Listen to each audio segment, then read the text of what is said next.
Education Eklavya में आपका स्वागत है। आज हम डिस्कस करेंगे environmental science theory into practice. ठीक है, बीए प्रोग्राम वालों बच्चों का 19 जनवरी 2025 को जो एग्ज़ाम है, उससे पहले भी जिन बच्चों का एग्ज़ाम हुआ है 3 जनवरी 2025 का, उनका ही लेटेस्ट क्वेश्चन पेपर डाल रहा हूँ। ये बीए ऑनर्स पॉलिटिकल साइंस वालों का हो गया है पहले एग्ज़ाम, तो उनमें कैसे क्वेश्चन पूछे हैं और आप में कैसे पूछे जाएंगे उस पर डिस्कस करेंगे। सेम ही सिलेबस होता है उनका भी, ऑनर्स वालों का भी और प्रोग्राम वालों का भी। दोनों सेमेस्टर में आपको पढ़ाया जाता है, दोनों उसमें, प्रोग्राम में भी ऑनर्स में भी। ठीक है ना, ये 3 जनवरी को हुआ है एग्ज़ाम। ठीक है, और ये 2024 का क्वेश्चन पेपर है। पहले हम इस पर डिस्कस करते हैं कि इसमें, ताकि आप अपने जो इन्वायरमेंटल साइंस का एग्ज़ाम है उसे अच्छे से दे सकें। ये तो इंट्रोडक्शन है, बाकी ये सब है। ठीक है, इसमें बात नहीं करेंगे, क्वेश्चनों पे। देन ये इंग्लिश मीडियम, ठीक है, ये इंग्लिश मीडियम है वाले बच्चों के लिए है। Fill in the balance, icon, ये ठीक है, एनजीटी, यूएनएफएसको, ये ईपीए, इस सब पे आपको लिखने हैं। ठीक है ना, एक्सप्लेन करने हैं। और ये निम्न में विस्तार से लिखे, इन्हीं को, ठीक है, सेम ही है। ये हिंदी वालों का, ये हिंदी वाले को, इंग्लिश वालों का। ठीक है ना। सेकंड है fill in the balance, fill in the balance, ठीक है ना, ये आपको भरने हैं, हमेशा आता है एग्ज़ाम में। और दूसरा क्वेश्चन देख लो, ये लुप्त प्राय जाति, यानी जो विलुप्त हो रही हैं प्रजातियां, उन पे लिखना है कोई 4। ठीक है ना।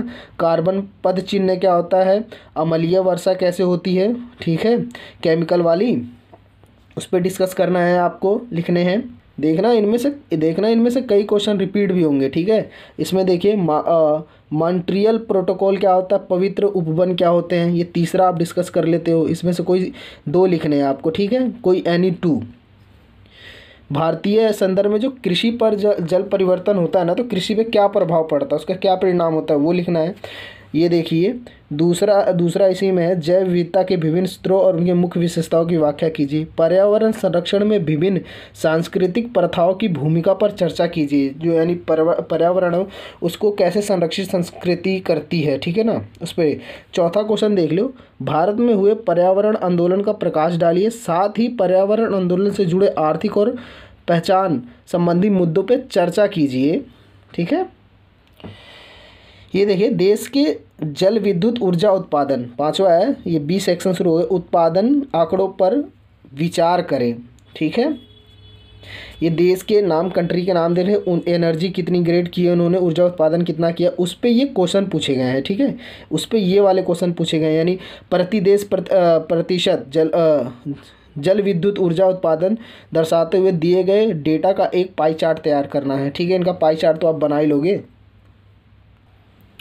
ठीक है, ये देखो, उसी में दूसरा पूछा है खा में, कार्बन फुटप्रिंट क्या होता है, फुटप्रिंट क्या है, बताइए कि ऊर्जा उत्पादन के लिए जल विद्युत संयंत्र जैसे नाभिकीयकरण संसाधनों का उपयोग करना देश के कार्बनिक पदचिन्हों को कैसे प्रभावित करेगा।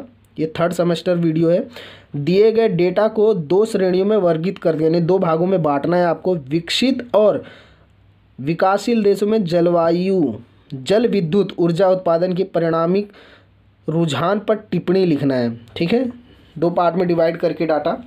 ये देखिए, छठा, 140 वर्षा यानी 1860 और 2000 के लिए किसी देश की जनसंख्या वृद्धि को दर्शाने वाले नीचे दिए गए रेखा ग्राफ का प्रदर्शन करें। यानी जो ये पाई चार्ट दे रखा है, इस पे भी क्वेश्चन पूछे गए हैं।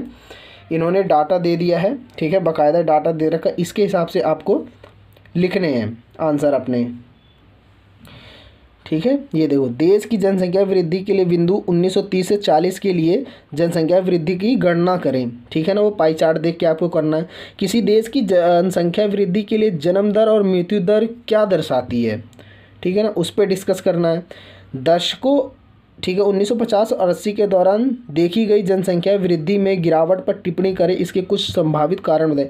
ठीक है ना, ये तो पैराग्राफ और आप भी करके जाना आप लोग। ठीक है, जैव विविधता के महत्व से आप क्या समझते हैं। उपरोक्त उदाहरणों के साथ स्थलीय पारिस्थितिकीय तंत्र और जलीय पारिस्थितिकीय तंत्र, यानी जो नदी है, स्थल यानी भूमि, ठीक है ना, वो सॉरी स्थलीय यानी कि वन और भूमि के बारे में। ठीक है, और जलीय में आता है नदी उदी के बारे में। जैव विविधता के मूल्य को संक्षेप में विशेष करते हुए विभिन्न श्रेणियों का व्याख्या करना है, आपको बताना है इन श्रेणियों को। सी सेक्शन का देख लो, कह रहा है कि एनी 2 कोई 2। 8वां क्वेश्चन देख लो। ठीक है, आइकॉन रेड लिस्ट से आप क्या समझते हैं? IUCN रेड लिस्ट से आप क्या समझते हैं? प्रत्येक श्रेणी दिए गए उपरोक्त उदाहरण उसकी विभिन्न श्रेणियों की व्याख्या करें। ठीक है, ठीक है। नौवां देखो, ग्रीन हाउस प्रभाव क्या होता है? किसी देश के पर्यावरणीय, आर्थिक और सामाजिक पहलुओं पर ग्लोबल वार्मिंग के विभिन्न नकारात्मक प्रभाव पर चर्चा कीजिए। ठीक है, 10वां देख लीजिए क्या कह रहा है कि बताएं कि किसी विकास परियोजना के कारण किया गया पुनर्वास और पुनर्वास किसी क्षेत्र का मानव बस्तियों को कैसे प्रभावित करता है।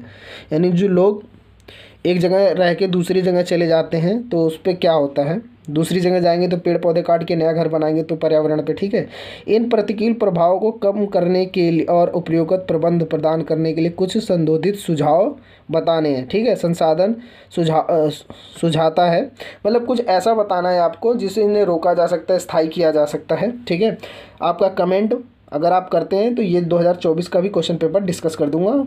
ठीक है, कमेंट में ज़रूर अपना मांग लेना अगर आपको चाहिए। वीडियो देखने के लिए धन्यवाद।